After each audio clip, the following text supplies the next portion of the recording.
Good morning, dear students. Now, today we are going to learn chapter number 9, Last Phase of Struggle for Independence.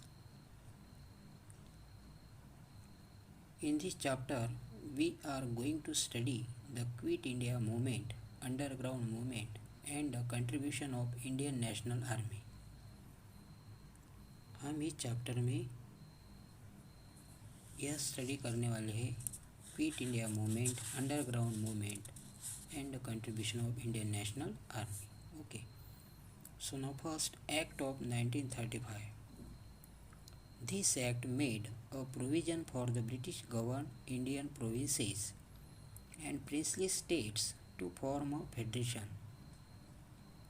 According to this act of 1935, the working of British governed provinces will be handed over to the Indian representatives. If the princely state join the federation, then they would lose their autonomy, hence they refused to join. So therefore the proposal of federal state in the act was not brought into practice. अब जो 1935 का जो act है, इसमें जो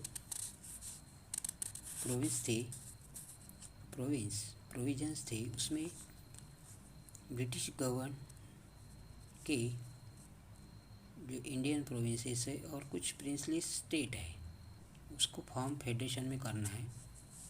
और according to this act, the working of British govern provinces will be handed over to the Indian representatives. इस act के तहत जो ब्रिटिश गवर्न प्रोविंसेस वर्किंग में थे, उनका जो कारभार है, यह इंडियन रिप्रेजेंटेटिव्स के पास दे दिया जाए. If the princely state join the federation, then they would lose their autonomy.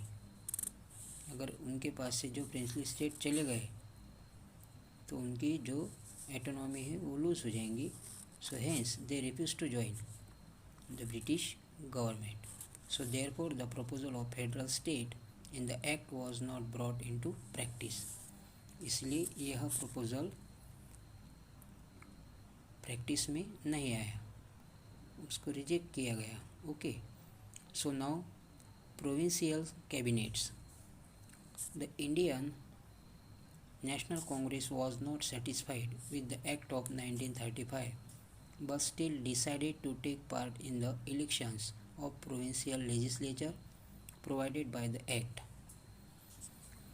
जो इंडियन नेशनल कांग्रेस थे, यह सेटिस्फाइड नहीं थे एक्ट 1935 के एक्ट के,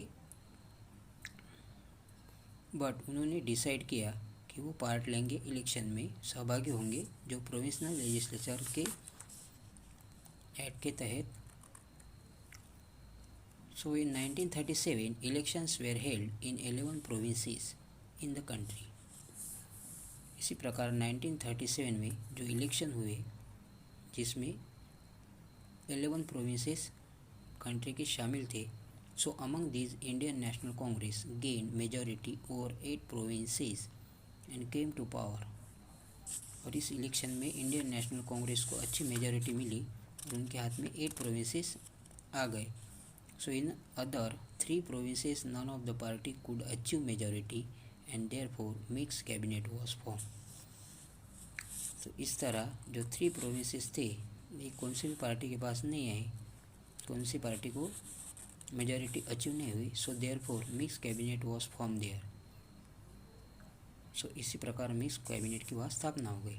so the cabinet ministers of Indian National Congress did useful work for the people, such as release of political prisoners from jail, introduction of basic education, provision of liquor, measures undertaken to improve condition of the Dalits, passing of act giving debt relief to the farmers, etc. So next, the cabinet minister of Indian National Congress, उन्होंने अच्छे से काम करते हुए जो लोग थे उनको रिलीज़ किया गया. जो पॉलिटिकल प्रिजनर्स जो थे जेल में थे, उनको